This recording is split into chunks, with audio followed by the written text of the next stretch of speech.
Hello, hello. Welcome to Royal Sussex Live. Oh boy, I'm just starting off messy, ain't I? Anyway, welcome to Royal Sussex Live. What a morning it has been. I feel like I have stepped through the looking glass. So last night happened, right? All you have to do is just say last night rather, or the smack. That's all it takes. And you have already set the scene by just saying the smack.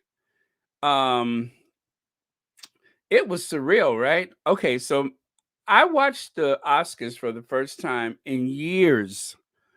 I watched the Oscars for the very first time in years because I just wanted to see if the Duke and Duchess of Sussex was going to make a surprise appearance. Well, this is one of those several occasions where I can gladly say I am so glad they were not there. Not that I doubt that the Sussexes would have handled their business, but it's just a matter of the way the night has turned into something very controversial. It would have wasted their efforts or even the privilege of being there because of the way the night turned out. So let me say hi to some people first because I'm so sorry I had to start later than planned because I had to do some paperwork this morning that could not wait. And so I literally have just run back in the house and planted my aging, dimpled, middle age, over caffeinated behind in the chair. That paints a picture too, doesn't it? That is like the portrait Norman Rockwell forgot to paint. Over caffeinated, chubby baby boomers wrinkled behind, plopping in the chair in oils. I'd buy that. I could see that hanging in the Met uh, uh, Museum or something like that. Okay, so hello, Marshar, Myra, Sheila Watson, Betty Glenn. That's the first. I haven't seen your name here before. And what is that? Ifu Hammond. Welcome. Cookies and cream. Also, Marcy Foreman is here. Worldwide birthday celebration. Rick Howard. Um, I know. Denise Jones, Miranda Rios, Rochelle Bordeaux, Bardreau, I'm sorry. Teresa Wiseman. All right, welcome. And Church Nelly, Deanna C is here. Kenitha Ash. Yes, good afternoon. Okay. Um, let's just get into it then. I feel so blessed to be a participant with like minded Black and other people of color who are not ashamed to stand together supporting people and causes like the Sussexes. Well, thank you for that, Geraldine White. And let's see. Sisterin wants to say hello to everyone. Mo Shannon is here. Nice. Sherry Ware. Uh, let's see. Okay. Lucy Wynn is here. Veronica Quick. Lydia Washington is here. Excellent. Jacqueline Baltimore. Welcome. 1988 champions. Was that the Bulls? Lucy Highland. Rosa Roberts. Hi. Francilia Mosley. Okay. All right. So let's get into it. Shall we, Madison Bonaparte? So I'm glad that they were not there. All right. So I was watching the Oscars. I didn't see this live. And the reason why is because I was having a very deep conversation with a friend. And as we were speaking to one another, I just totally lost track of everything. If I would have seen the Sussexes come out, then of course, then that would have changed everything. But otherwise, I thought it was a very pleasant evening. And then all of a sudden, when I started looking at the social media, I kept seeing this come up. And I'm just like, that's got to be staged. It can't be true. It can't be real.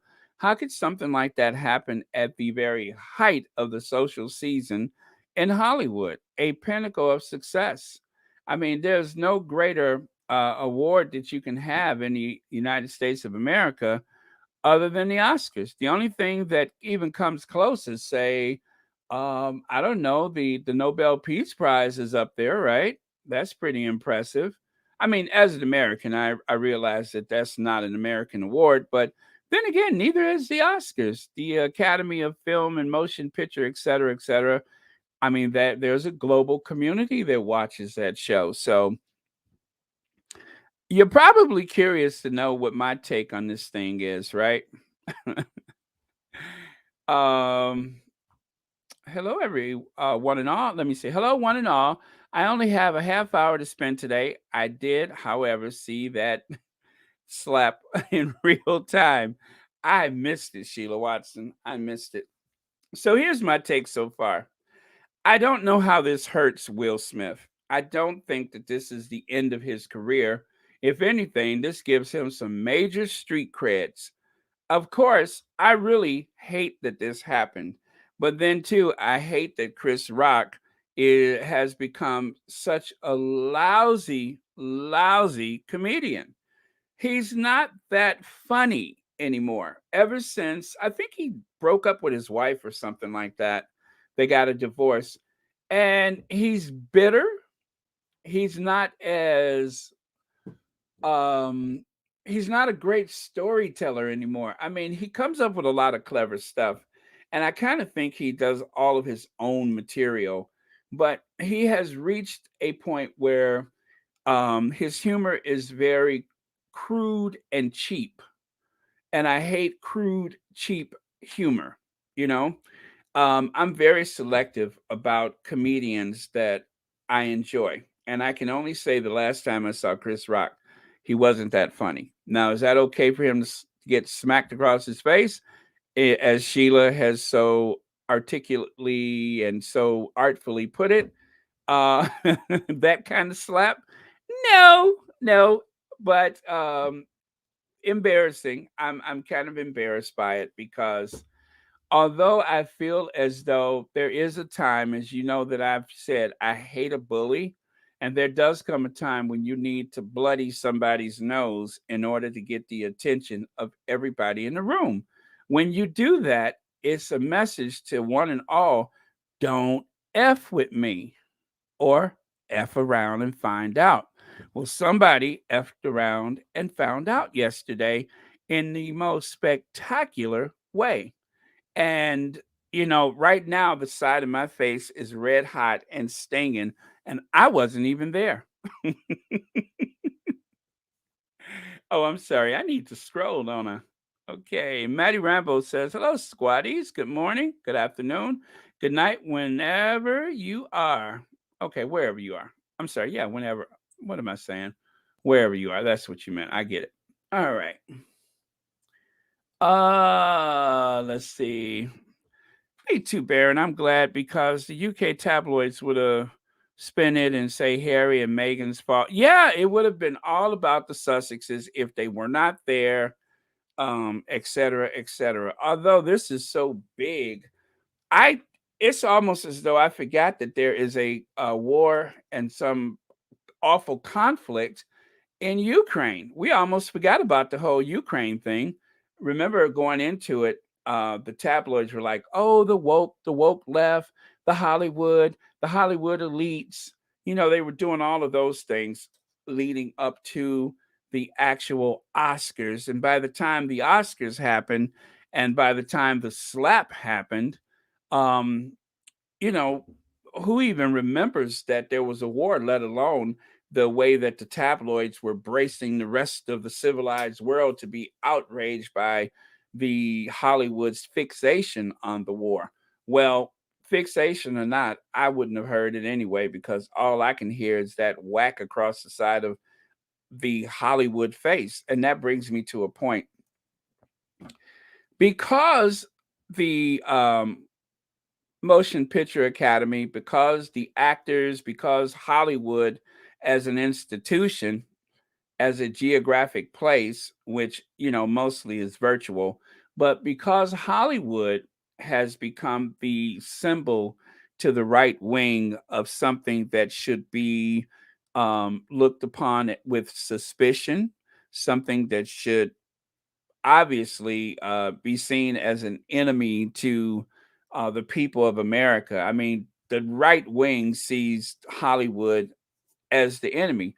I mean, you think about how people love to roll out that term Hollywood. Like, there's one in particular I could think of who loves to point out that Megan, she's after all, she's a Hollywood actress, and she's very used to having her way.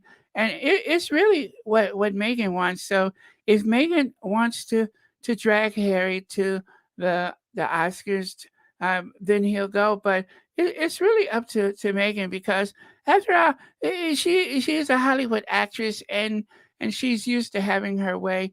And if there's money to be made, then obviously they will consider promoting themselves. So that's one in particular who buys into this hatred of Hollywood, right? So, with that being said, when Will Smith walked on that stage, even though he himself is a quote unquote Hollywood actor, he smacked Hollywood across the face.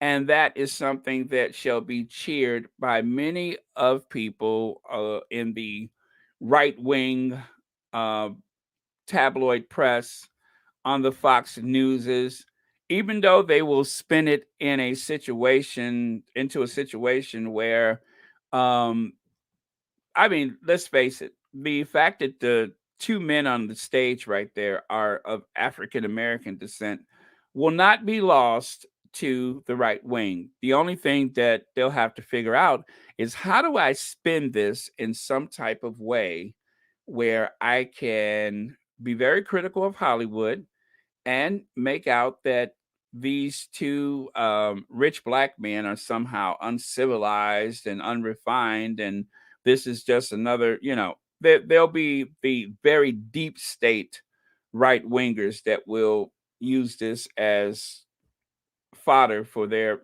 agenda. And then, too, there's going to be a very curious uh, spin on this from some right wingers, if you will, some very conservative people that are going to say that Will Smith did what a man should do. He was being a real man when he defended his woman. And so I'm feeling all of that too. I'm not so um, jaded to the fact that maybe this smack was a long time coming. Chris Rock decided to go after the Smiths for quite some time. They were a big joke to him. And on a night when Will Smith is hoping to make history by winning an Oscar after having a very large body of work, and let me defend Chris Rock, and I'm going to defend Will Smith. Chris Rock has a right to his humor. He has a right to his humor. You don't go to the Oscars and expect that you should not be singled out as the butt of a joke. So he had a right to be there as a comedian, as a presenter, to make fun of everybody in that room. That comes with it. But Will Smith also has the right to defend his woman who is suffering from alopecia. And as I told a friend yesterday, let's just hope, let's just hope that it's only limited to alopecia. Let's just hope that that's all there is going on. Not to say that it's not, not to say that, it's anything more than that, but let's just hope that's the only health problem that she's having right now. So when you decide to be the funny man and make jokes about a situation like that, you don't know exactly what's going on. But, as a comedian, you take a risk. And as he was being foolish, he was paid out for his folly with a smack across the face. And I cannot believe some people are making excuses for what Will Smith did, I think. I don't care what Chris Rock would have said about his wife, which wasn't really bad, does not warrant Smith's action. Okay. Susie Q, you say at first I thought it was staged, but when I saw the inevitable, yeah. Okay. And Kenitha Ash, you say Meghan and Harry's names would have been headlined in the Daily Rags this morning if they had attended the Oscars. Truly, it would have. Did you hear anything about Megan's voice on her Spotify video? Well, yeah, I just heard that people said she sounds very earthy and, very well, let me see, how do I put it? That her voice seemed to be deeper than we remember, you know. But she's had some experiences in life that may have altered the tone and pitch of her voice a bit, I could imagine, but I don't know, it could also be in the equipment that was used. So sometimes people sound ever so different, depending on the quality of the equipment that's being used, and then there may have been some engineering going on with that. So yeah, I really can't say um for sure if her voice sounds that much more or less than it normally would. Okay, let me see. I was trying to go back because I. Hello, Karen. Let me see. Huh. Okay. The reactionary meter is going overdrive. Let's see our fumble. Let me see our fumble before he started overdoing himself. It was his doing. Oh, Chris Rock. I'm sorry, Chris Rock. No surprise, pontificate. They do others in the daylight to politicians gone in the senseless act. Well, like I said, they both had a right to be there as actors, and of course, Chris Rock as a comedian. You expect that, but maybe he just picked the wrong man on the wrong night in the wrong place. So I'm looking at two multimillionaires on the stage, and I'm sorry, sometimes sometimes I just think of some of the things I've had to do for a living over the years when I look at Hollywood, and I'm not one of those people that like to attack them as being elite. I think that Hollywood has done a fantastic job um, earning a lot of money and making a lot of the dreams come through for people, true for people, should I say? And they have also highlighted and had the ability to showcase many subjects that would have otherwise have been very taboo or even ignored by society. So I really think of the good that Hollywood does more than I have criticism for Hollywood. However, I'm looking at one millionaire being assaulted by another millionaire on the biggest platform in America. So I'm just not sure how outraged I am this morning. I'm not sure that this is going to hurt Will Smith. Um, and honestly, neither one of them are like, I'm not like a super fan of either one of them. That's the sad thing here. I'm just casually into both of them. I'm not a big, super fan. I don't go out of my way for either, and probably less so for Chris Rock than I would for Will Smith. I mean, I love his movies. I think he's a brilliant actor, but I'm just not that into him. Does that make sense? Um, Makes a joke about another man's wife. Homie, don't play that. Yeah, I mean, in what universe is that okay for you to make fun of someone's wife, especially with this thing with the alopecia? Now, I didn't know about the alopecia before last night. I thought it was a very fashion forward thing, but I'm going to tell you, when it comes to a woman um, cutting all her hair off or shaving her hair down very low, I think it is one of the most empowering things that a woman can possibly do. It is the absolute um, symbol of vanity for so many people. And to bravely go ye forth into the world without hair or with a very low haircut, I think that is braver than anything that most women will ever do in terms of fashion or beauty, is to cut the hair off and just go out into the sunlight and not worry about what people think. I thought that was empowering. So when I saw that, I was like, come on, Jada. Yeah, you're representing. I'm getting that vibe, um that strength and courage and knowing oneself, self-confidence. That's what I got from that. And when when you see that, that's, well, for me, that's what it represents. Maybe it means something else to other people, but I love it. I think it's very empowering.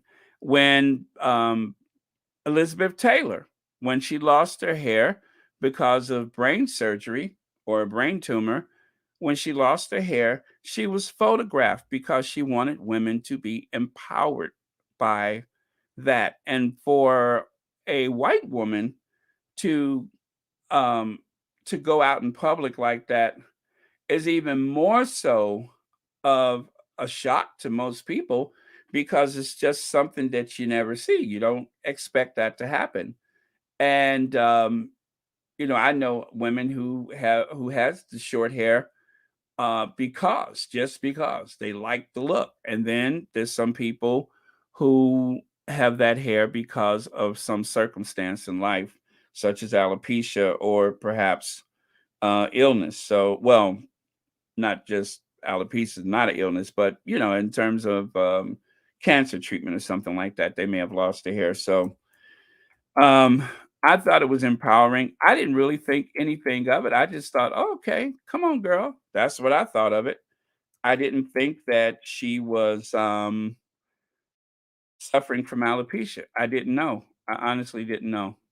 And now that I know that, I'm just like all that more moved by I'm going to show you guys something, and maybe you've seen me use this photo before as I was yapping away trying to buy myself a little time, but let me share this with you. It's like one of my favorite photos in life, believe it or not. Let me take this away and let me share this. Also, I need to take that comment away. And there you go.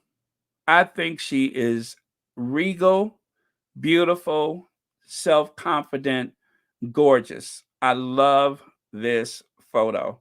I don't even know where it comes from, but this is like one of my favorite photos in life. That says everything. I'm living in I'm guessing it's New York.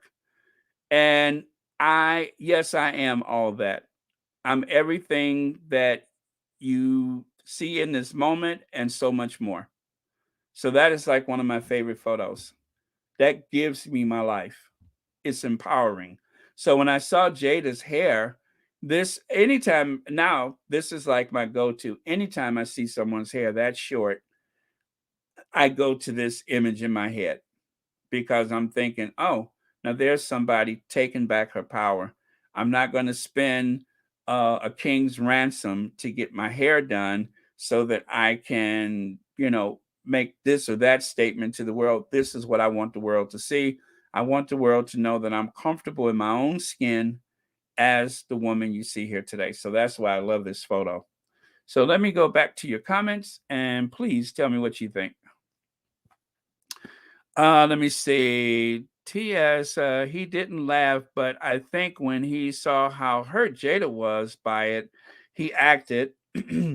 Not saying that it's right, but I'm surprised no one has done it before now. Um, yeah, I'm pretty sure a lot of people have wanted to do it before now. I am so sure that a lot of people have felt that urge to just like, even if it was backstage. And, it may have happened backstage. Now everybody is Cecil B. DeMille's, but back in the day, there were no camera phones. So maybe it has happened before. Let me see. Because of cancer is brave of Jada, but no need for violence. Bonnie, I agree with you 100%.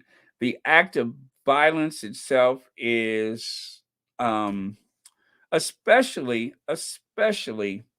in a forum like that. In these two privileged men on the stage, I'm just thinking this is the height of the social season, and that there's so many people who would have done anything, anything to trade places with them in their careers. And it just it bothers me because, as my mother would say, you make it so bad for the next person. You make it bad for the next person. And for African Americans, as we struggle to fit into a world where we're not always welcome, in spaces where we're not always welcome, my initial reaction is, does this set us back? That's my first reaction to anything that involves people of color, in particular, African American people, is how far is this going to set us back? And then let's just balance that with the fact that sometimes I don't care that I don't fit into the world in the same spaces and the same places the way everybody wants me to fit. Some days I don't care. And honestly, and if we're all honest with ourselves, some days we feel more bothered by the lack of inclusivity than others. Some days we want to be a part of it. Some days we reject it. Some days we want to be accepted, and some days we're like, F you. And that's something that African Americans have had to struggle with for hundreds of years, is how do I fit into this experience called democracy? How do I fit into the United States? And so when I see them on the stage, I'm just like, okay, those are two people that have beat the odds. And it ended up being a smack across the face. I don't know how I feel about it. I have feelings about it, but I go back and forth. I don't feel one way or the other so strongly, and I don't like them so much as some people do. I mean, they're just there. They're just there. There are, like most people, I'm always going to look to Denzel as being, the actor of the day. And before that, of course, Sidney Poitier and quite a few other people. And unfortunately, Will Smith has never been the go-to for the gold standard of acting. But that being said, I think he is brilliant. I think he's a brilliant actor. I think he has more talent in his left finger than most people have in their entire body. But I'm just not that into him. So I'm sorry if that sounds strange, but I'm just not that into Will Smith. So Bonnie, you said I have no hair because of cancer. As I have lived, I have experienced cancer through so many people. I'm sorry, I didn't mean to take that away, but relatives in particular. And it's a brave fight for anybody. And on top of everything, to have lost your hair, that's something that we all accept as part of that struggle. And I'm just here to tell you, it takes a lot of strength to be in that position. And God bless you for sharing that with us, because it takes a lot of strength to be in that position. And this brings up the whole thing about black women's hair. Black women's hair.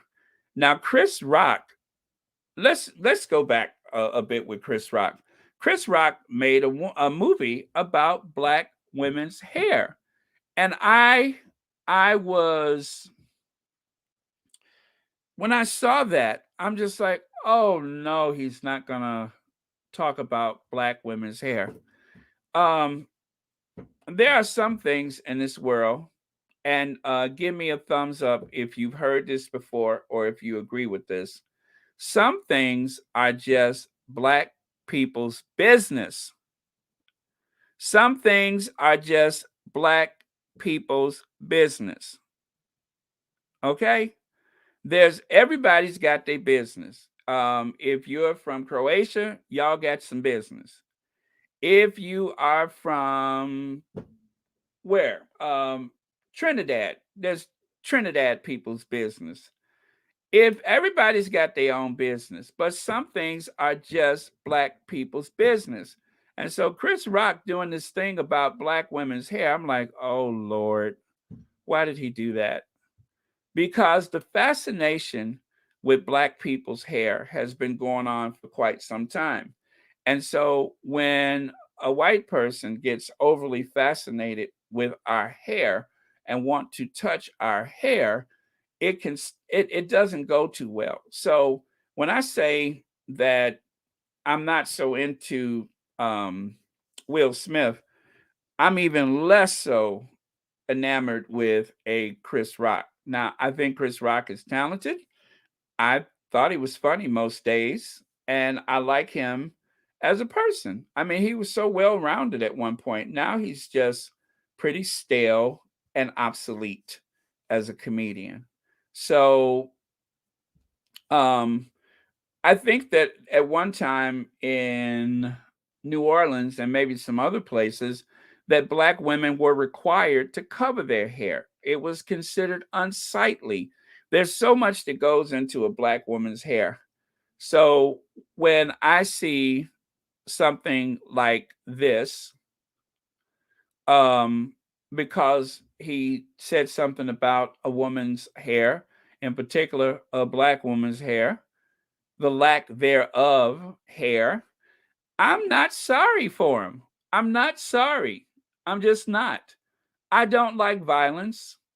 It doesn't like solve anything deep inside of me that there is violence, but I'm not a big fan of Chris Rock. And I did not like the idea that he decided to make a documentary about black women's hair. Leave black women's hair alone. That ain't nobody's business. Or let me put it better, that ain't nobody's business. That is nobody's business. You know, a lot of people make a lot of money off of black people's hair. Um, I think black people's hair is helping to float the economy of South Korea and China. That's how powerful the black woman's hair is. And so when this black man goes on the stage and says something about Jada's hair, and mind you, let me go there. I'm not such a big Jada fan. I'm not a big fan of Jada Pinkett Smith. Um, not at all. But as she is a black woman and as she has lost her hair, I have to rally to support her in that I can understand the outrage. That I can I mean, could you imagine if it was your partner, if it was your mother or your sister, whoever, that all of a sudden your hair is a joke. You decide that I would like to help empower other women by sharing my story.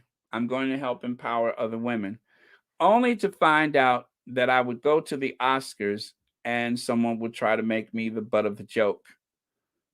And a cheap joke, G.I. Jane. Ugh, ugh. If you're going to tell a joke, please at least make sure that it's clever. Okay, so I've been on a rant. Let me see. Will Smith embarrassed black folks. He could have took it home because they're friends or or backstage. Yeah, Edna, I agree. I hate the fact that they were on that stage and this happened. I really do. Um, there were other ways that this could have been dealt with. It would have been very embarrassing to Chris Rock, the reaction of Jada's at that moment. But I don't know. I don't know. Like I said, sometimes you just have to bloody somebody's nose to get their attention. And I kind of think that if um, Chris Rock was not interrupted, like most comedians, he would have just gone on and on and on, hoping to get a laugh out of people.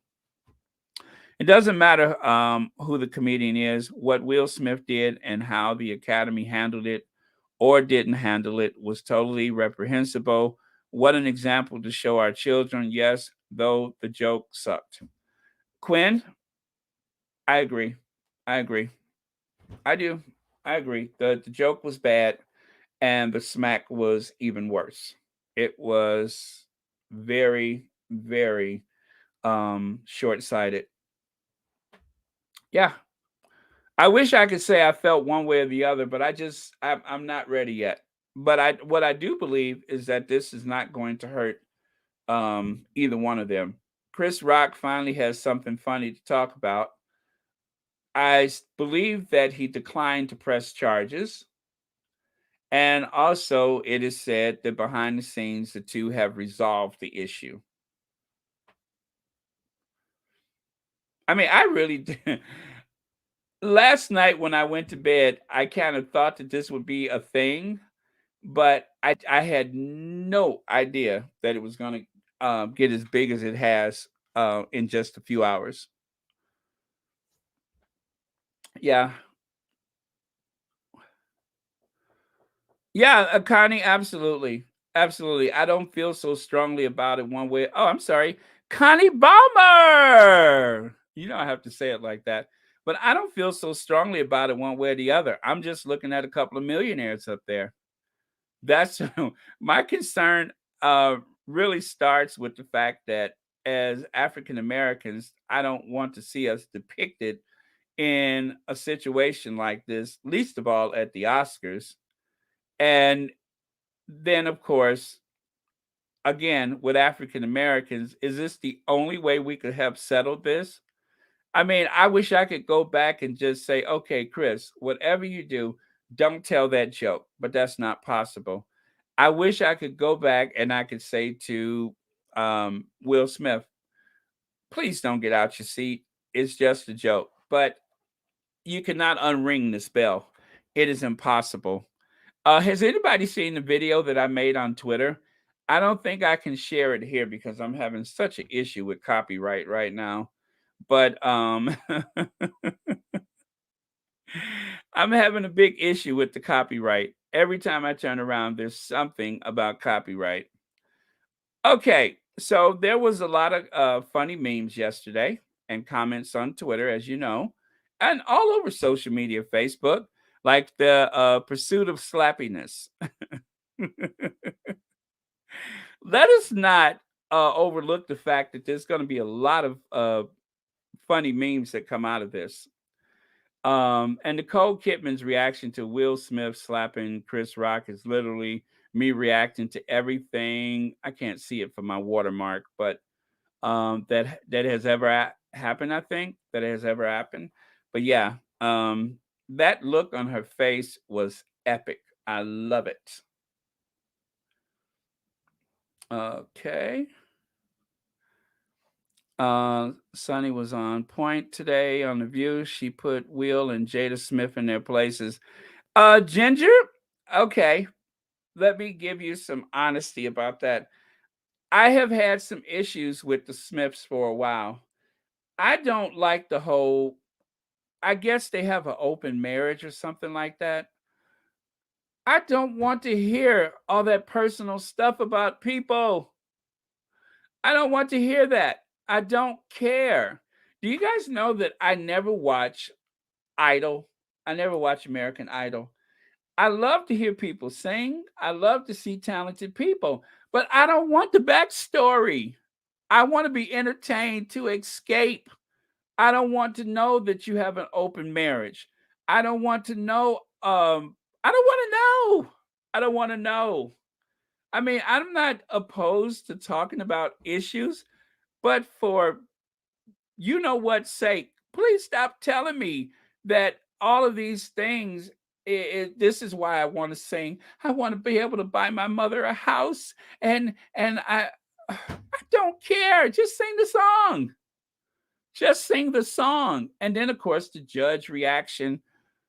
Girl, bye. I don't care for all that stuff. The entertainment is supposed to help us to escape. I want to escape. I got enough problems of my own. Let me see. Hi, Baron. I love you. I'm a Sussex squad until I die. So I'm tired of black people have to feel they are embarrassed by blacks. Do you think white folks are going to love you if you act decent? No, they're not. Okay, yeah, you know what? And I feel that. Like I said, some days I want to fit in. Some days I want to be accepted, and then some days I'm like it or leave it. I don't always feel, and it's okay if we don't feel the same way every day. It's okay if we don't feel as strongly about something every day. We don't have to virtue signal our way through life. As we go through this journey called life, as we make our way into this world, let's let's please be flexible enough with others as well as ourselves to evolve. Let's be flexible enough to evolve. We don't have to always get it right. We don't have to always try to make sure that we are taking either side, because if I don't, then people will think that I'm lacking something. You better tell them, Lydia. Please remain respectful within the chat. We don't have to agree, but please respect the hosts, the Sussexes, and your fellow squatties rather. Absolutely, absolutely. As I said this morning, I woke up struggling to decide how I feel about this, and you know what? I don't decide. I'm just not sure. I'm looking at a couple of millionaires. As African American, I do want us to be represented in the best light possible at all times. But I'm older, and that's how I was raised. I'm older, and I was raised that we have to show the world our excellence at all time. And I'm not going to apologize, because I was raised with this idea that we have to demonstrate to the world our excellence at all time, and not just for the benefit of white people, but even for the family next door. We have to put our best faces forward. I think that's a good rule to live by. But at the same time, it's okay if we show enough humanity that we fall short, that we have a fall from grace. It's not even so much about whether or not you have embarrassed yourself, about whether you have a fall from grace. What is important is, how do you get up? It's not important how you fall, it's that you get up and that you face the world again with confidence. That's what's important. Yeah, and if one person does wrong, then all black people are stigmatized. Exactly, Saw Boss. And that's not fair. And we shouldn't have to always do that. Did you guys ever see the documentary My Own Voice with Lena Horne?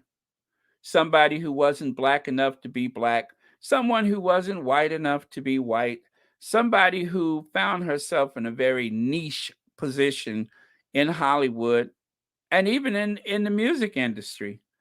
Someone who had modest talent at best. And by the end of her life, after struggling through so many things, Lena Horne said, "For the first time in my life, I don't have to be the first of this. I don't have to be the first of that." She said what was important to her is just that she was the woman that she was. And I'm, paraphrasing, but and that's what it all comes down to, that we can't always represent our families, our community. We can't always represent all of these interests at its best, but we can do the best that we can do. I mean, at the end of the day, we're humans first. We're always going to be a human being first. So, yeah, I don't know how I feel about it. I just don't. I'm not ready to say one way or the other, because I don't feel that strongly about either man on the stage. I don't feel that strongly about the situation, only in that I say to myself, at the very root of it is a man defending his wife. That's where it starts for me, is that the man defended his wife. And then from there, you can branch it out in any direction. I don't watch the Oscars, and nothing was wrong with Megan's voice. That's just like the haters. I thought she sounded calm, just like usual, beautiful. I wish Will would have knocked Chris Rock's teeth out. Audrey, I didn't know you talk like that. Oh man, boy, I tell you, you never really know people, do you? But yeah, I didn't know that there was a thing about Megan's voice. This is the first that I'm hearing of it. But definitely let's talk about that later or now. It doesn't matter. Um, so this is the reactions, and I'm gonna have to tell y'all. You know how I said I'm just not ready to decide how I feel about it. This, I'm sure, if this don't tickle the crap out of me, I don't know what it does. The most entertaining thing that happened last night was the reactions, especially Lupita. Lupita has that look on her face like, um, did that just happen?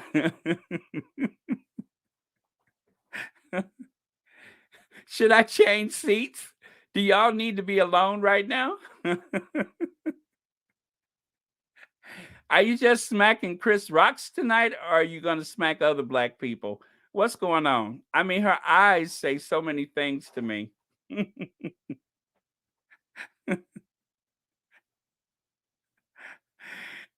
but but Nicole Kidman is by far my favorite. I'm sure that anybody sitting next to Nicole Kidman was gasping for air because Nicole Kidman sucked all the oxygen out of the immediate area. I mean, she sucked all the air out of that room. So other people are gasping for air as she is shocked. So oh, I'm sorry, this is what I wanted. I was watching the video, Baron. Lupita's eyes were going back and forth. Lord have mercy. Uh, should I change seats? Do you think I should change seats? Is it okay? Should I sit over there? I think I should change seats. No, when the time is right, I'm going to change seats. Maybe I don't change seats right now, but when the time is right, I'll change seats. I mean, those eyes are fight or flight. That is that fight or flight look right there. Yes, Church Nelly. I think Jay Z was having flashbacks. Jay Z was having flashbacks. As a matter of fact, I think I have a better photo of that. But before that, let's get to this. Now, when that happened, I thought of every smack. I mean, this was the smack of all smacks. Um, Heat of the Night, 1960, whatever. I'm telling you, um, Sidney Poitier took his hand and brought it all the way back to New York Harbor. He brought it through the Catskills. He swung it around the Great Lakes region. He took that hand through Cleveland, through Illinois.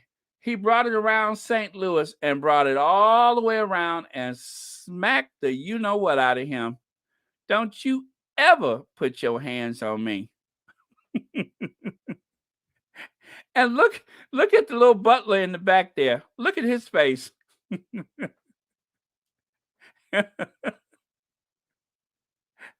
I mean, he took that hand through the Catskills.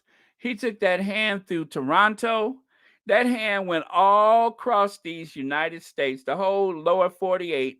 He took that hand around the whole lower 48 states and brought it around and smacked that old thing senseless. Yep. And see, when somebody smacks somebody like that, there's no doubt that nobody's going to do anything because, first of all, you're shocked. And number two, all you can think of is, I'm just glad he ain't hitting me. I'm glad he ain't smacking me. Better him than me.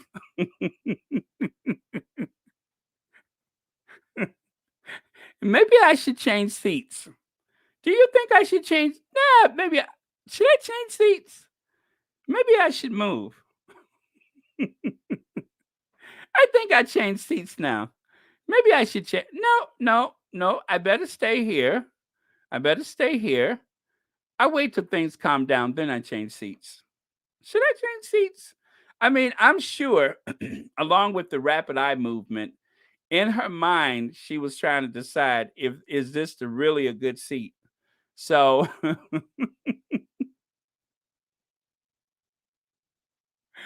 that's right. They call me Mr. Tibbs, right? That was Mr. Tibbs. That's Mr. Tibbs right there, baby. That is Mr. Tibbs. They call me Mr. Tibbs. I mean, he took that hand down the Mississippi Valley. He took that hand through the port of New Orleans and smacked the dog walking, you know what, out of him. So, this was a seminal moment in the history of Hollywood, which is interesting because I have no idea what seminal moment means. But look that up for me, would y'all? But this has been a seminal moment. Whatever that means, that's what this is. In spite of everything I said about not wanting to take a stand, you know I laughed. Y'all know I laughed. I mean, after the initial shock, and then of course I saw this one photo where Chris Rock's mouth seemed like it was askew. When I saw Chris Rock's mouth after that smack, of course, I thought about somebody else who always seems to have their mouth askew. You know, I saw that mouth askew, and I thought, "Ooh, boy, I tell you, they didn't smacked him into looking like somebody I know." But yep. Ooh, I tell you, that was a moment. Look at his mouth askew. Now that mouth is askew.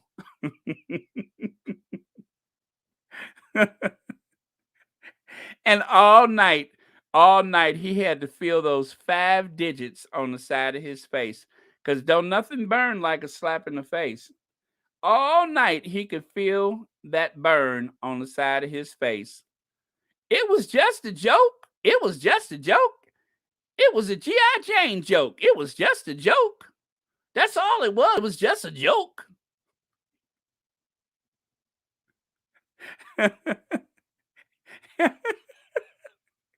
And let me tell you what y'all missed.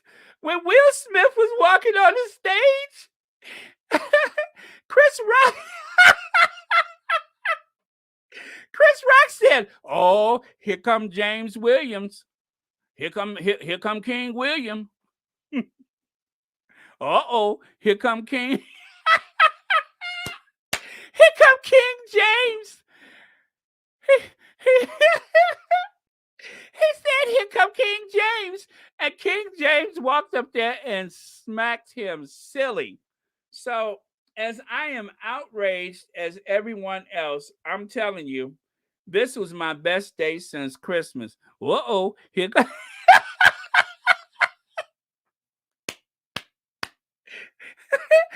Rock stuck his face out. That's what gets me. Why would you stand there and put your face out, fool? You're supposed to lean back. He didn't lean. Didn't he get the memo? He leans back after the smack. You should have leaned back when he was coming at you. What you think he was gonna hug you? I mean, he literally just, uh-oh, here come King John.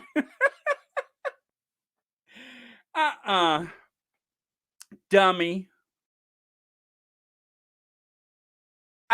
You have to go back and listen to it again. I swear I heard him say, "Oh, here there go that King James." Well, you know what? Chris Rock got the whole King James version. You hear me? Now he got a version of the Bible that most of us will never hear in church. He got the King James version, that's for sure. He got King James. I mean, literally the King James Bible. That's what he got. Oh, King Richard. I'm sorry. Uh-oh, here come King Richard. It seems so biblical. That's why I keep saying James, but it's King Richard. You're right. Um, King Richard Williams. That's it. But I'm thinking it seemed biblical to me. Uh-oh, there go that King Richard. Smack. But I swear, you have to go back and listen to it. He said, "Here he come." Let me see. So there's Jay Z. I told you I had a better picture. Now Jay Z, just like Lupita, Jay Z is trying to decide fight or flight. Well, he didn't win that fight with Solange, so surely, yeah, I think I just get out of here. And look at Beyonce's face. Look at Beyonce's face. Look at her face. What is Beyonce thinking right now? What is Beyonce thinking? Look at Beyonce's face. I mean, she she has that face that just says, "I told y'all I should have won." Beyonce is like, "I told you I should have won. Y'all should have gave me that Oscar." Oh Lord, I'm telling you, when you get past the outrage of it, it was actually very funny. I thought it was funny.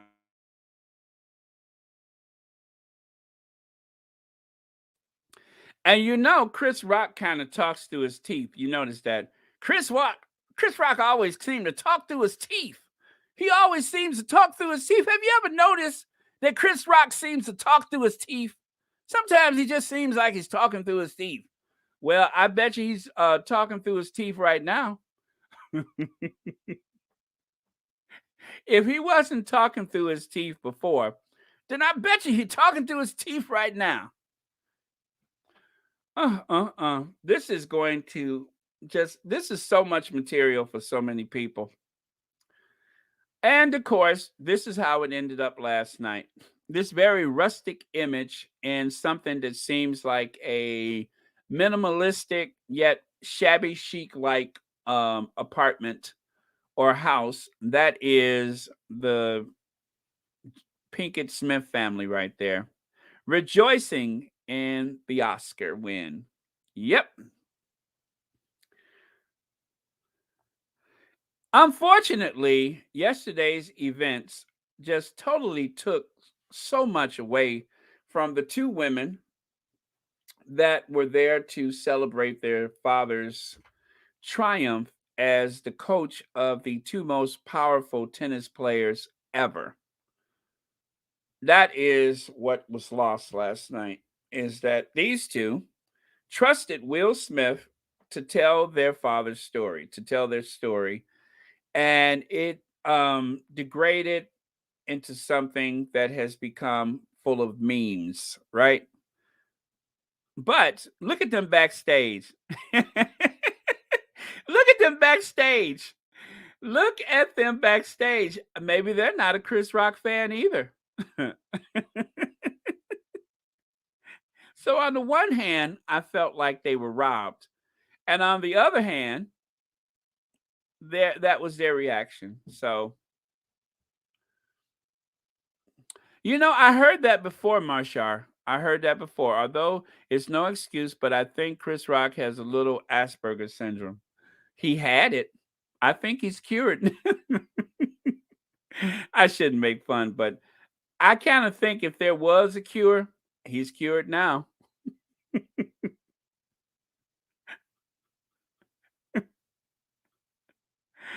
I kind of feel like this moment would have cured most anything last night. If I had any type of affliction that caused me to have a social disorder or to not be able to read the room, I bet you this is the cure.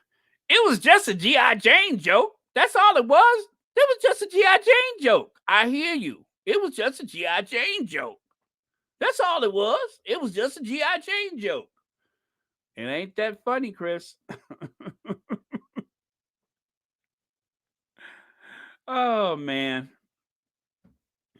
So, that happened. Beyonce did not win an Oscar. It was a beautiful performance, and I didn't get the whole thing about tennis balls. Somebody had to tell me that that was supposed to be tennis balls, but okay, now I get it. But I thought it was beautiful. It was very artfully done. It totally represented the power of the black woman. So I was totally into that. So yeah, it was just a GI Jane joke. That's all it was. It was just a GI Jane joke.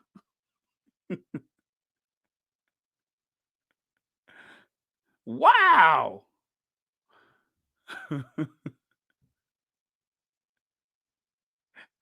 Will Smith just smacked the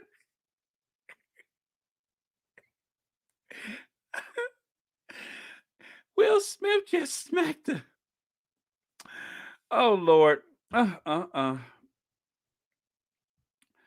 Oh, okay. Okay.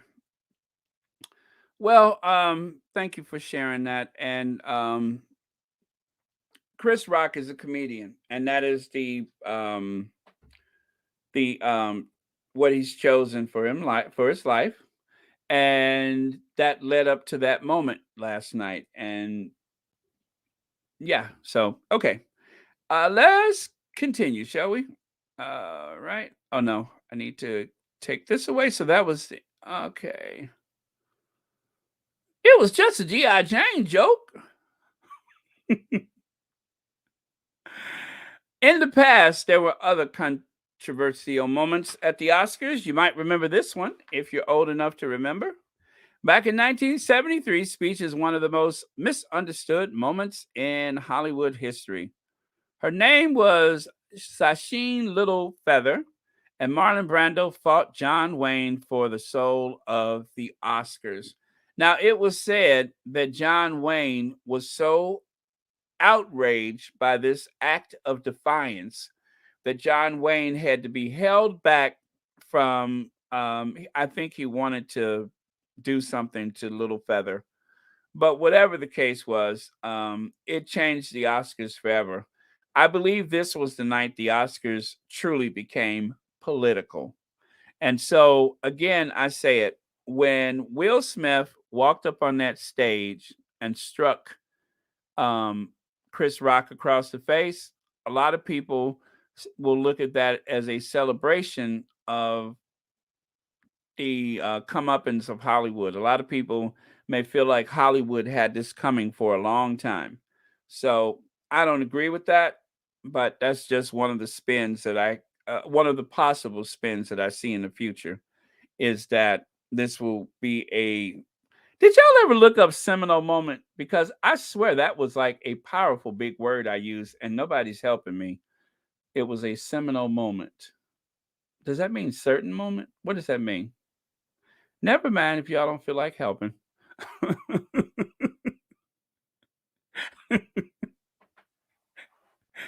Just for that, I am going to withhold my big words in the future.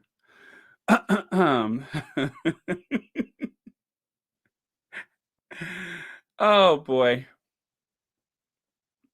Um, let's go to this one. So there's more shock and awe. There's more shock and awe.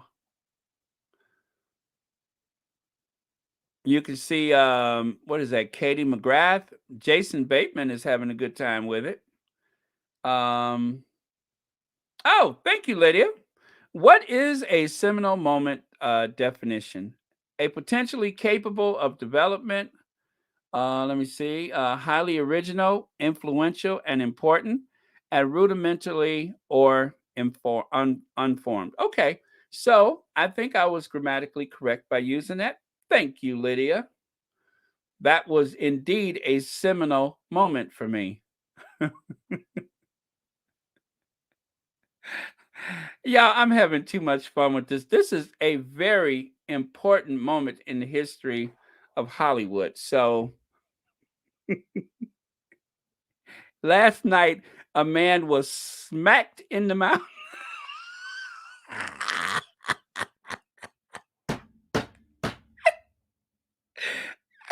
At the Oscars are national. You all please stop making jokes. Last night,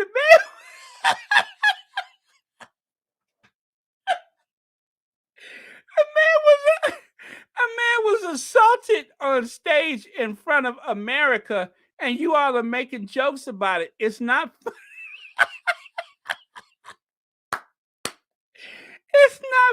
funny. This is very serious.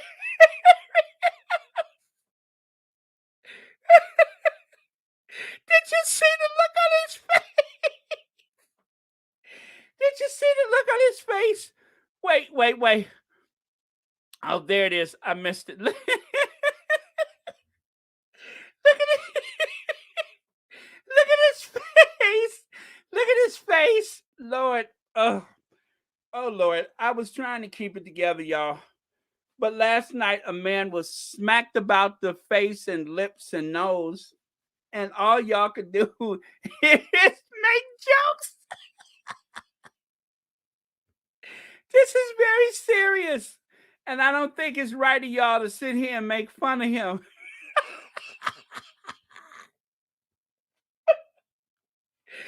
Woo! I've been holding that in. Oh, excuse me.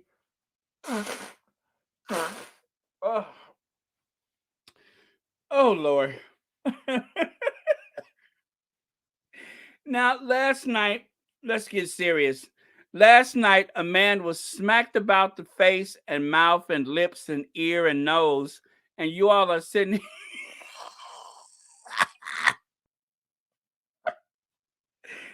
you all are sitting up here making fun of him.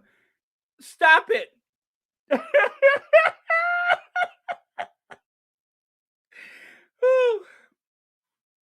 Okay, Anna Boyd, thank you for the super sticker. Thank you for watching Royal Sussex. And happy Monday to you. Also, I think, let me see, Barbara Lane is a new member. Thank you, Barbara. I hope you don't change your mind after listening to me. But thank you for being a new member. Oh, Lord. Why is that so funny to me? But yes, a man has been assaulted on stage in front of everyone. And I just don't think this is a proper time to make light of it. Oh, God, that cleared my sinuses. Okay, so Sarah Paulson is shocked. J.J. Abrams. And I also have something else I want to say about this, if you all will give me the time, and then we'll get to Kate and William. Hollywood has branded themselves as selling dreams, right? Hollywood is a dream machine. Let us remember that as we recoil from that's the wrong picture. Let me find something else. But as we no, you know what? I'm not going to use any of those pictures. Let me go back here. But as we recoil from what happened last night, let's remember Hollywood made their money from from from these gratuitous acts of violence simulated in movies, right? And so for Hollywood to try to decide whether or not the Motion Picture Academy should rescind the Oscar from Will Smith, let's remember that's how they made their money. I have seen movies where I literally had to turn it off because of the gratuitous violence, not the sex. I usually watch that, but I usually turn it off because of the gratuitous violence, and because of that, yeah, let's get jiggy with it, Anna. You're right. Let's get jiggy with it. Because of how Hollywood has earned money for years, let us think twice about it before we decide whether or not we want to take his Oscar away. Let us think about that before we decide whether or not we are so outraged by a real act of violence at the Oscars as opposed to the simulated violence of decapitations, gunshots, serial killer movies.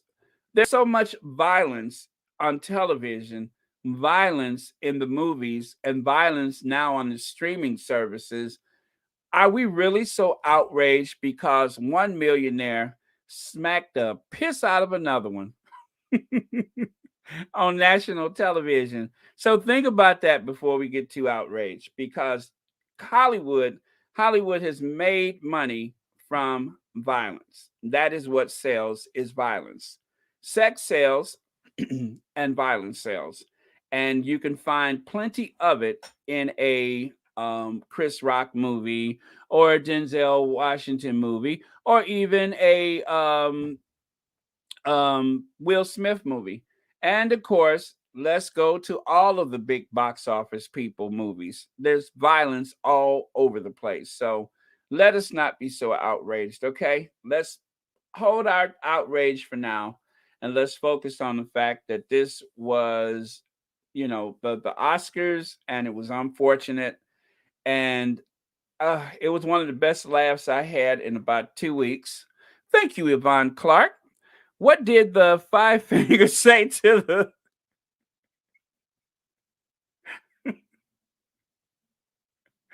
the Yvonne? I, I don't know what. Ouch. Woo. Oh my goodness. Just wish Chris Rock ran around the place with Will in pursuit. That would have been hilarious. You know, Church Nelly, I'm still trying to figure out why did Chris Rock stick his face out. Uh-oh, there go that King Richard. Uh-oh, now see, there goes that. He stuck his face out. That's why a lot of people didn't believe that it was real, because Chris Rock didn't even try to, he just stuck his face out. Lord have mercy. Hello, Ivy here. Imagine Will Smith just lost patience. I'm sorry, I imagine Will Smith just lost patience if if is a repeat offense at the same person's expense. If a repeat offense at the same person's expense. Jada.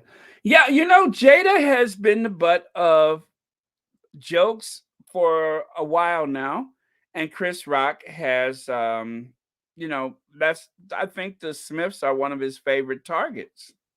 You know, um Will Smith kind of knew he was going to have a big night. And because he was having a big night, maybe, comedian or not, maybe Chris Rock should have thought a little more about the idea of dragging this guy on what's going to be a big night for him and his family. This was a tremendous night for them. Unforgettable night now, but tremendous night for them. So yeah, it was just bad timing. It was ill timed, ill conceived, and not so funny. Thank you so much to Teresa Wiseman. Thank you for the super sticker. And thank you for being a member of Royal Sussex. Okay.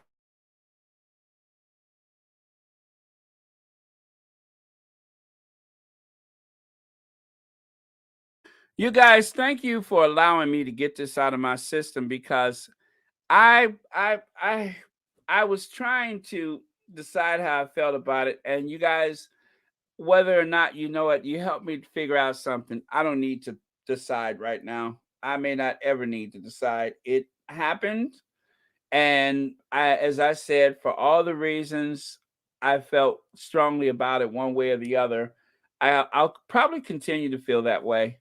But I do hate a bully. Not that I'm saying Chris Rock was a bully. Some people could say that Will Smith was being the bully. I don't know, but at the end of the day, I did kind of think it was funny.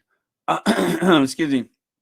What you want the man to do, but you got to give an award to Chris Rock for sticking to the program after being slapped. Um, Leslie Ann Hector, let me tell you something. Um, Chris Rock was so disorientated. Chris Rock say, "Well, you know what, y'all? We had to give away this documentary. Uh, we have to give away this award for a documentary." He was so disorientated and so shocked by that smack that he forgot that he's not giving away the documentary, he's giving away the award. I'm pretty sure that all kind of things were coursing through his mind when that stinging smack across the face happened. I'm sure that there was a lot going through his mind at the time. And Lupita's mind, because poor Lupita, she couldn't decide whether it was time to run or what. So okay, you guys, do you all want to change gears? We have been at it for an hour and 15 minutes. I have cried until my sinuses have cleared out. Um, Let me see. Chris, a man, had bullied Jada, a woman. It was too much. He goes after her more than once. Oh, well, he's gone after her more than once. Then, in front of the global audience, at some point, read the room. Ren, I'm with you. I'm with you. And again, with this being a woman of color, in a situation like that, oh, the women of color have had to endure so much, as we all know. I mean, we have just seen someone overqualified for the United States Supreme Court be humiliated on television. Are we really ready for more black women jokes?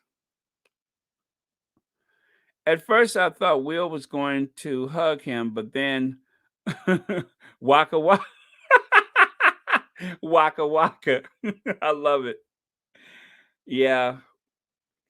Well, let me see. Actually, he looked my weekend. Let me see. Actually, he looked my weekend gay because it was funny until Jada um side-eyed him. He looked like a puppet. Yeah, when Jada kind of gave that look, like, and I want to say at first, I I thought that well, I mean, I didn't see it live. I was actually on the phone and I was just waiting to see if the Sussexes came out. I didn't know that I was sitting in front of the television when it happened. So if I would have saw it real time, I probably would have thought it was staged too. I don't condone jokes about any health conditions. None of us knew what someone is, I mean, know what someone is going through privately. Yeah, and that's why I told a friend of mine, I said, let's just hope it's limited to alopecia. It may be something else going on. And even with alopecia, alopecia is an immune reaction where your body assumes that the hair is some type of invasive species, like it's an infection. And so it attacks the hair follicles. I think that's how it works. But it's a violent reaction from your own body against your hair, against something that it doesn't recognize as being a part of you. So I think I got that right, but I know that alopecia is an allergic reaction. And so one day you wake up and your body is not doing what it's supposed to do. It's not acting in a way that it normally does. And so for any woman, African American or not, it doesn't matter. For any woman to wake up and to see her hair coming out, the first thing that you're thinking is, am I sick? Am I sick? Is there, some like major health thing going on? But, people live with alopecia. Some people um, have, spoken out about it and such. And it can be very empowering for some. But whatever the case is, it's something outside of normal for anyone, especially your eyelashes, your eyebrows. If it extends to your eyelashes and your eyebrows, then it's almost as though the expression on your face is slowly changing. That familiar face has become different. So it can be very painful for anybody.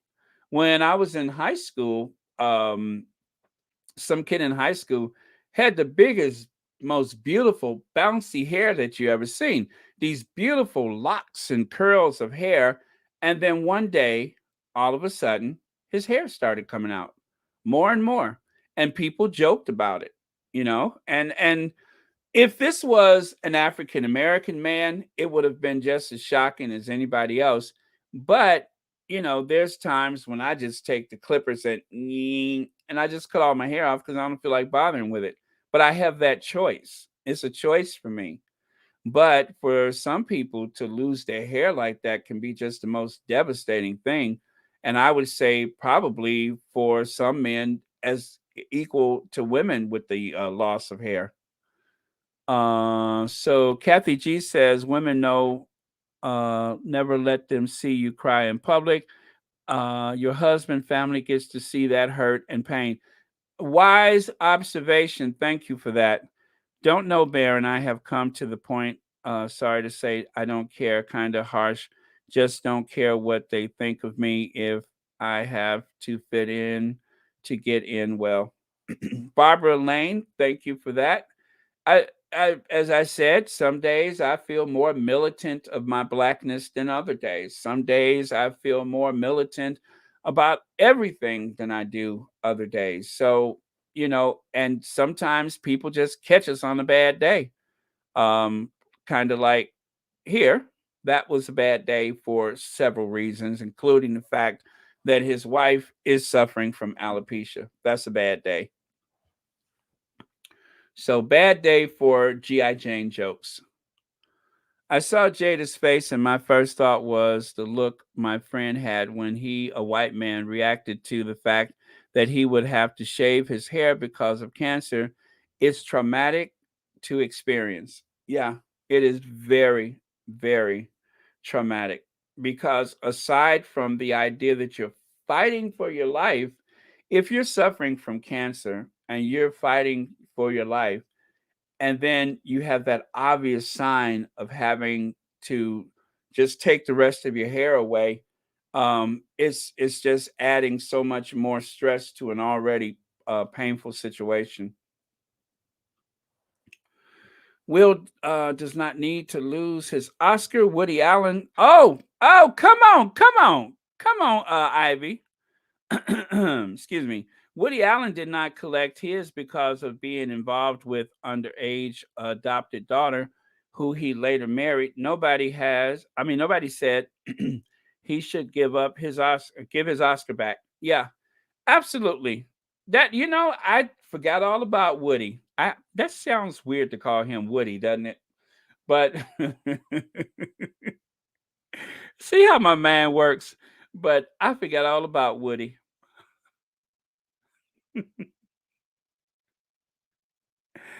Let me stop. Mr. Allen. I forgot all about Mr. Allen. Um, you know what, y'all? I probably should get off of his.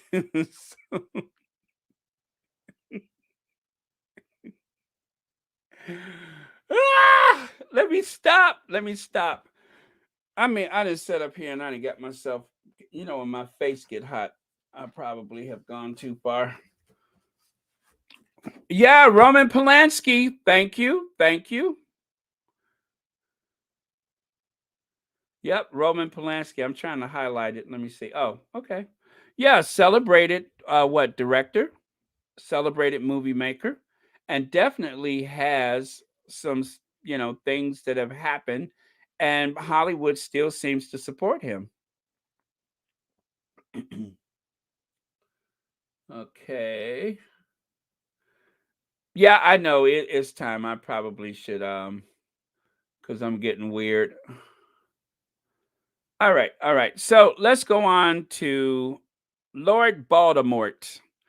Okay, let me see. Race to do solo tours after Caribbean blunders. Duchess will carry out shorter trips on issues that matter to her. Um, she and Prince William vow to rip up the rule book and do things the Cambridge way with fewer staff and aides. I thought this was the Cambridge way. I really thought this was the Cambridge way. It looked like the Cambridge way to me. The Cambridge way is the copycat way.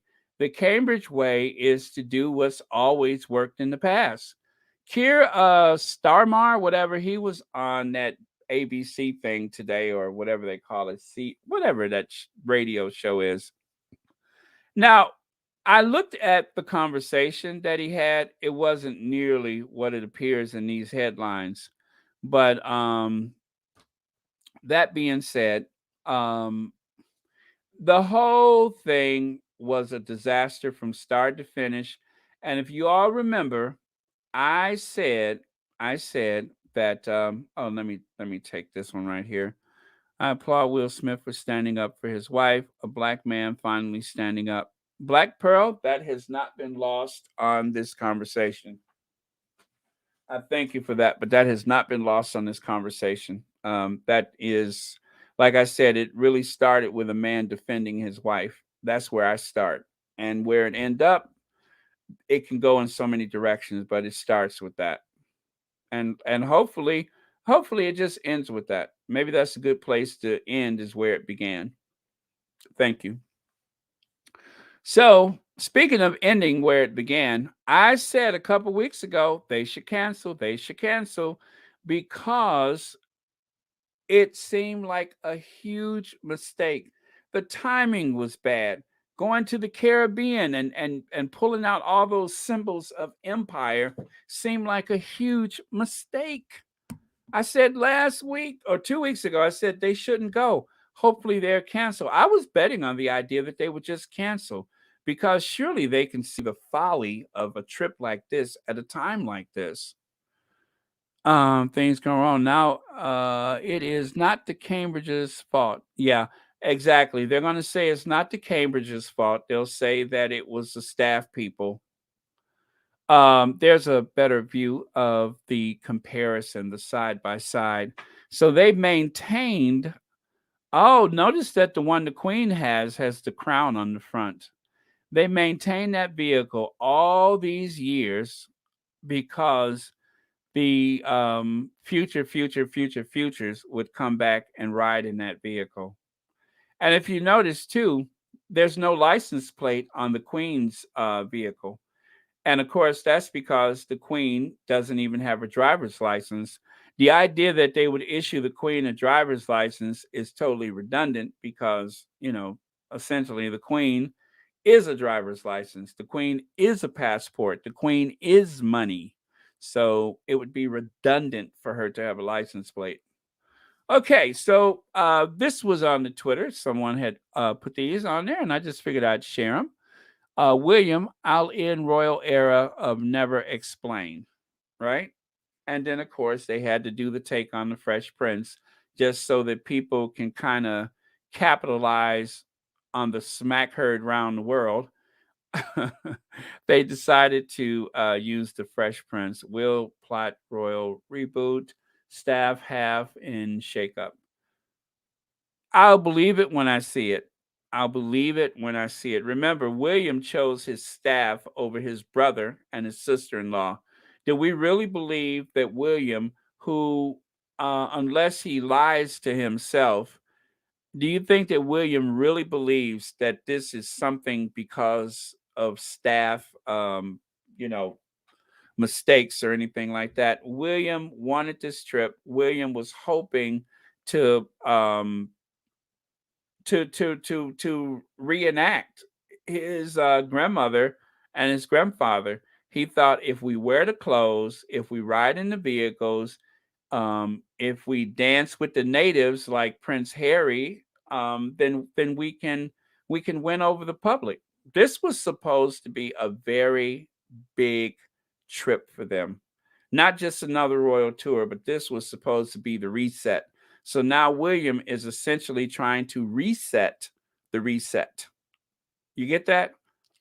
He is trying to reset the reset. This trip was a reset. Now he wants to reset the reset. Make that make sense. A battle of wheels. Whatever in the world is that supposed to mean? But a battle of wheels. I guess it's a double entendre. Lydia, I just used another big word, double entendre. I already got that one, so you don't have to look it up for me. I think I get it. I'm just having fun. But yeah, so I think that's one of those double entendres. And then, of course, new council tax. Oh, no, what am I looking at that for? I'm looking for the small print there. Prince William's Revolution. The world has moved on. Okay, you know what I have to say about this? Right. The only thing better than doing something is looking like you're doing something. Okay? I repeat, does this work? Can you all hear me? The only thing better than doing something is pretending that you're doing something. And right now, they are pretending as though it's a pretense of change. They're pretending that things are going to shake up over at the Kensington Palace. They're going to pretend that the calls are coming from inside the house are inconsequential. The truth is, nothing is going to change. I promise you. Mark it down. I said it. Let me see. 28 March 2022.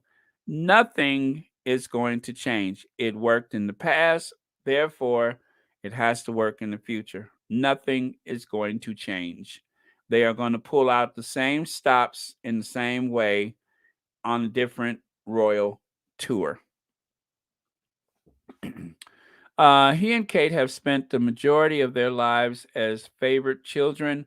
No, oh, I love that, Teresa Weissman. With no eye to self responsibility. So the pretense. Oh, Teresa, let me write that. I'm just kidding. I ain't gonna write that down. But thank you for that. That is brilliant. That is brilliant. I didn't even think about that.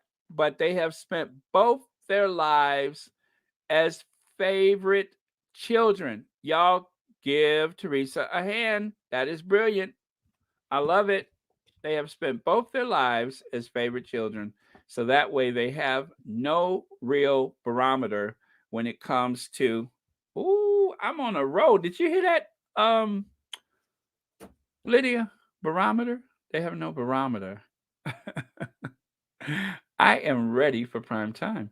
They have no barometer when it comes to public opinion. Yeah. Okay.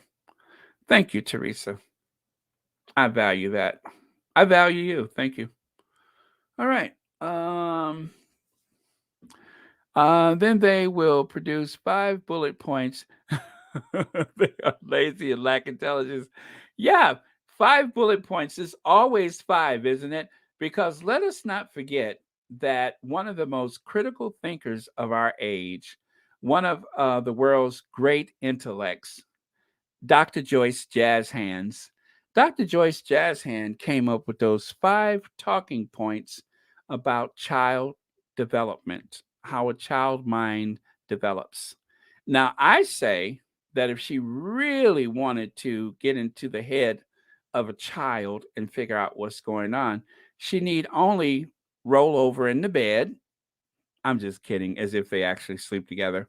She needs only go and find him and see what's going on inside of his very childlike mind. There's like 5 bullet points right there. There's 5 talking points under those 5 hairs that are just waiting for her to translate to the world exactly what's going on. We have to trust Dr. Joyce Jazz Hands to get to the bottom of it because that's what she does. She's Dr. Joyce Jazz Hands. I'm showing my age, aren't I, Dr. Joyce Brothers? How old am I? Oh, God. Cookies and Cream says the Shambridges' rush to do the Caribbean tour was to compete with the Sussexes. Yes, William saw how popular the Sussexes were when they went to New York City.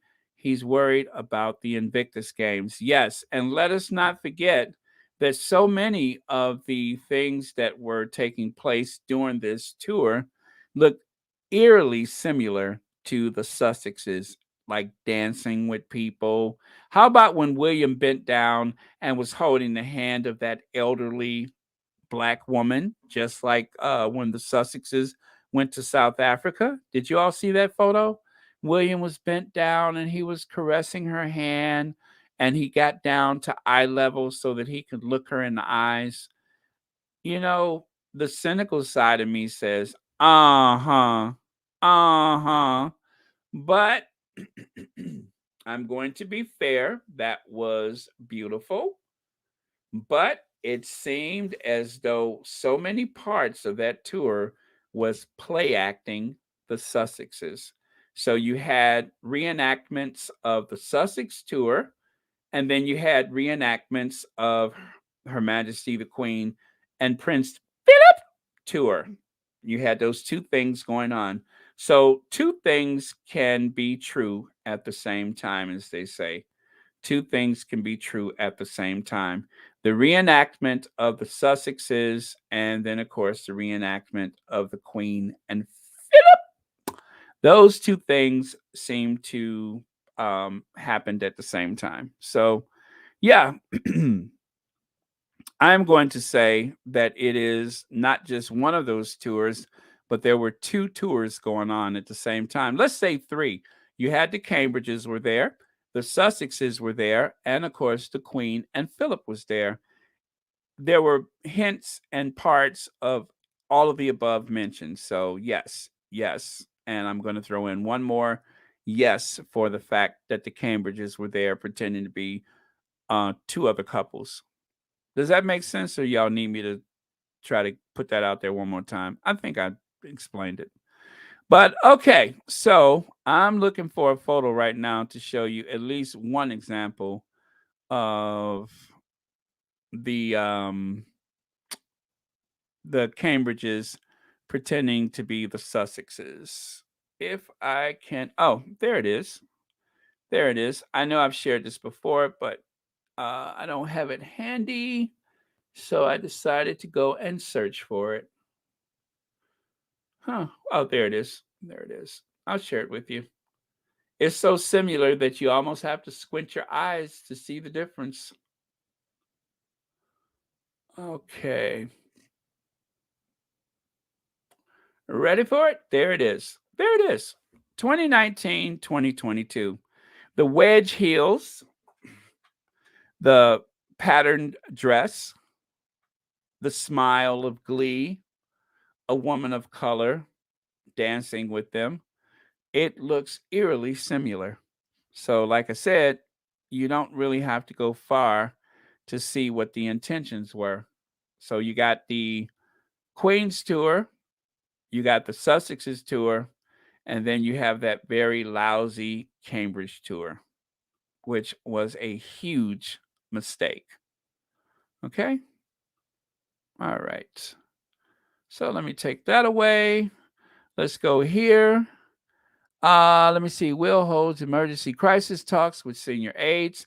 Again, it's just as important to seem like something is going on instead of actually doing something. After being rocked by the backlash against the royal tour of the Caribbean for being tone deaf to Britain colonial past. And of course, on the other side here to the right, it could have been more, I'm sorry, it couldn't have been more colonial if Prince William had worn a I'm sorry, a pit helmet, or driven a tank through Kensington. That was from Jane Moore, someone who I am not a fan of, the writer Jane Moore, who I thought was very vicious toward the Duchess of Sussex on several occasions. Um, but at least the invisible contract seems to have some holes in it right now because they cannot avoid talking about this. So, and then there's that hit by claims of tone deaf, perfect storm, um, has been a royal disaster. The Crown and the Commonwealth face a perilous future. Prince William and Kate, the PR missteps that overshadowed the royal tour. And William and Kate's Colonial Caribbean tour was cringeworthy. So there you have it. Certain sectors of the media are speaking freely about what a disaster this was. Yeah. See what happens when you try to do a fusion of your brother and sister in law, your grandmother and your grandparents? That was a huge mistake, Will. And all of this really falls upon Prince William. Prince William, as I said so many times, Prince William's domain is Kensington Palace. William lords over the staff at Kensington Palace with great authority. And everybody in Kensington Palace has to follow his lead. So to want to fire people because they were doing exactly what you asked them to do, I mean, obviously William said, you know, queue up my granny's tour, right? And then William also said, and we want you to sprinkle just a little bit of that Sussex magic in there. So I want Granny and I want the Sussexes and I want it now. And that turned into a big fat disaster. That was disastrous. But that's where it starts. It starts with Prince William, and it's up to him to change it. That was his fault. All of that was his fault. I put everything on him. Lack any substance. They are performative. Yes, the whole thing was a performative art. Thank you for that, Pamela Porter. It was performative art. That is what happened, is that they were doing a performance, and the reality of the tour being something other than a hybrid of other stuff that has happened in the past, you'd have to really close your eyes to not see that. You have to turn a blind eye to it. I think I took a photo of her eating to show people that Kate actually does eat food. Now, PQ, I'm trying not to be messy. I'm trying not to be messy. Since you guys have been so good, since you all have been so good, I think I'm going to have a little treat for you all. Um, Let me see. I'm going to treat you all to something because we just should. Let me see if I can find a little treat for everyone. There we go. I hope that happens. Oh, wait, I'm doing that the wrong way, am I?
There's that rare breed of fish known as the willy fish.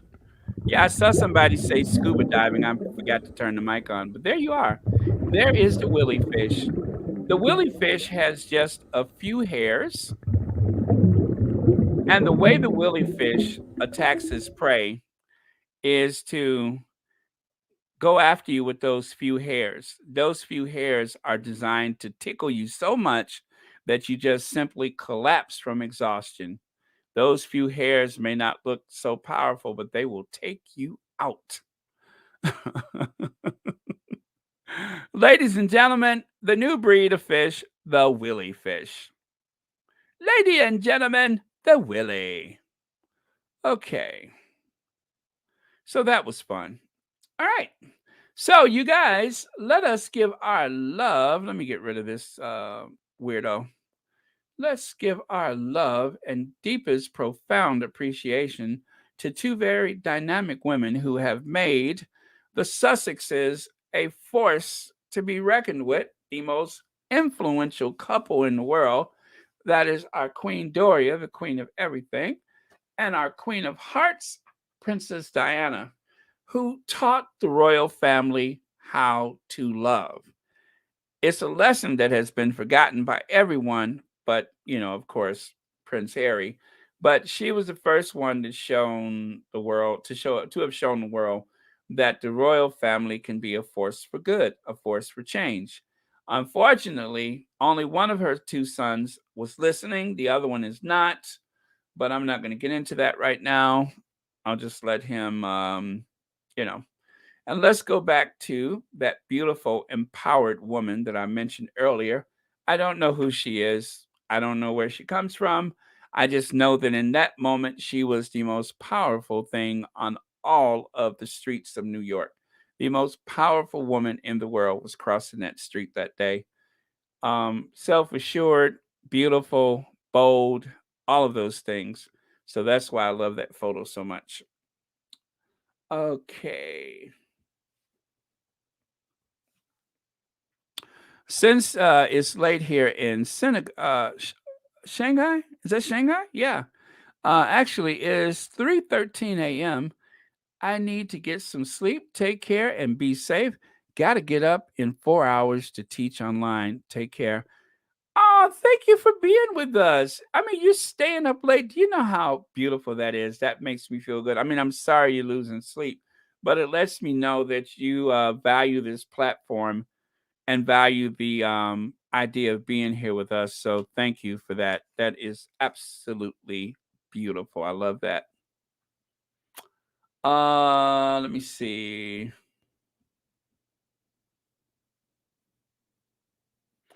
You have sound? Let me see. Okay. Okay. Connie's having a little trouble with the sound, but I think everybody else is okay, right? Yeah, Connie, maybe that one took a while to get through, but yeah, I know I had the mic off for a minute and you noticed, so thank you for refresh the sound. Oh, okay. All right. Thank you. See how we help one another. See how we help one another. That's what I love. Yes. Okay, good. All is well now. That's 42nd Street, New York. Rosalind, thank you for that. I knew it was New York. I just didn't know where, but um yeah, love that photo. I wish I had a big poster like that. A poster, I mean like a huge poster on the impact wall of the living room. I would love to have that in a huge poster. Just to remind me to always keep my head up and be proud. Walk with your head up, your chest out with pride. That's what that photo means to me. Why does this man have such a hard I guess I could say that. Why does this man have such a hard on for his brother?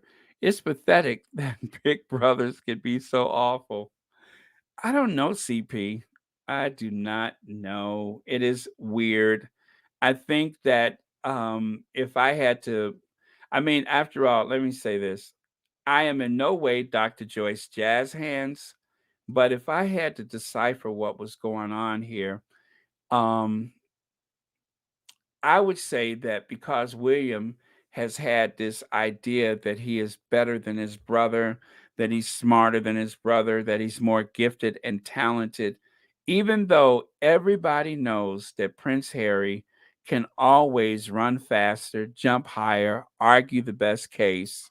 This is why Harry is so much valued by people is because he's the underdog. He's the one who everyone has discounted his entire life, only for him to prove again and again that without even trying, that he's far more charismatic, far more intelligent, and much better looking, shall I say, than his older brother, who will actually receive the keys to the kingdom in the next, I don't know, 20 years. He's going to get the keys to the kingdom. And Harry will just have to be satisfied with being attractive, charismatic, fit, healthy, agile, intelligent, brilliant. He'll have to just try to get along with the fact that you know, he's married to an equally attractive, beautiful, intelligent wife, someone who seems to capture the imagination of anyone who's ever met her, someone who may go on to something, bigger in life. We'll see. I mean, so far, no, but I won't be surprised if one of these days she makes history in a way that none of us could ever anticipate. I'm just saying. I'm just saying.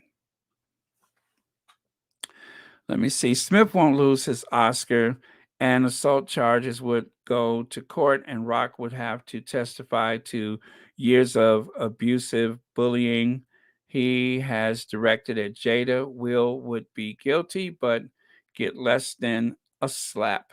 Ruth Lopez, that sums up things very, very well. Thank you for that. A slap on the wrist. Certainly not a slap on the face, but just a slap on the wrist. He may get a slap, but it won't be anything like that.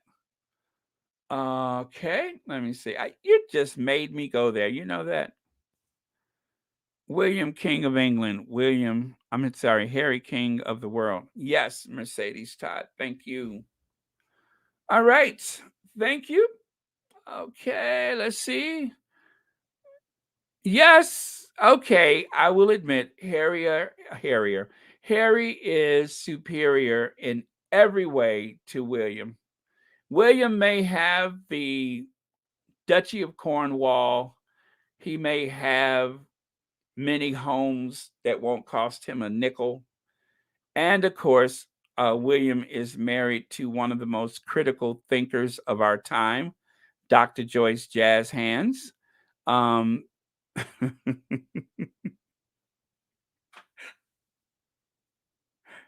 William has everything. William even has a supply of miniature airline liquor bottles and wines and such. He's going to have access to all of that stuff. And that is something that Harry won't possibly have at his disposal. So I don't know what that was. It just popped up. But that was funny. That was funny. I'm like, how did they do all of that at one time? That is weird. See what happens? Okay. Okay, you guys. Let's wrap this up. We are going to ginger adventure ourselves out of here. It's 3:00 in the morning and there's no one in the place. Say, pour me a drink. How does that song go? Make it one for my baby and one more for the road.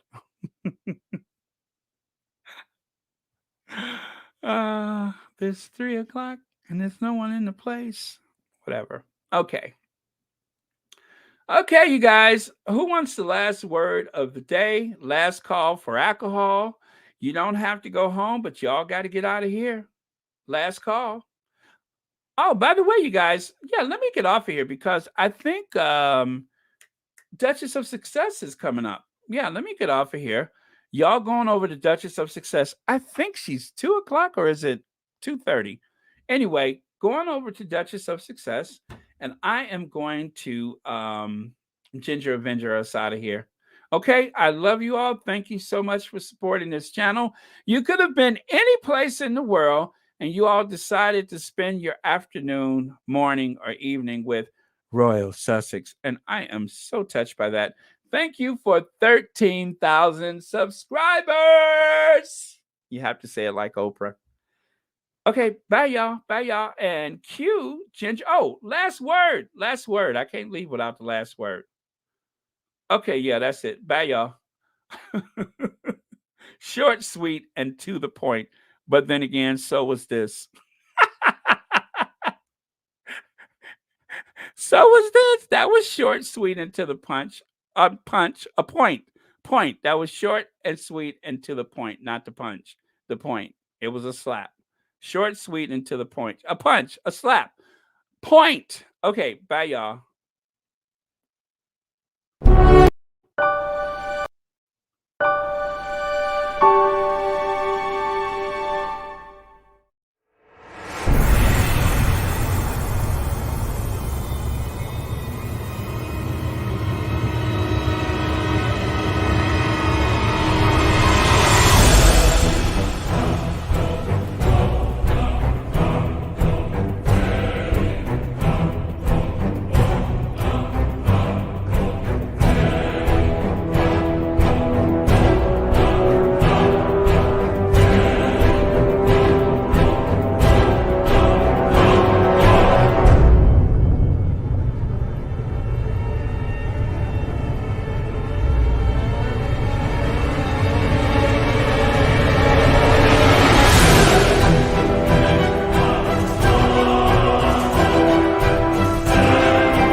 You guys, please support all of the Sussex friendly channels that there are out there. It is very important, more so than ever, that the Sussexes have a voice or voices to counter all of the negativity that is directed toward them. And because of the desperation of the Cambridges, they have made a fool out of themselves. And we were there to help shed a light on that. But it doesn't mean that the struggle is over. So please support all of the Sussex friendly platforms, and please be kind to one another. Let's not quarrel, but let's disagree respectfully. And yeah, that's it. Thank you all. And be empowered in your space. Be sure of yourself. Be confident. Go out into the world and slay them with your brilliance.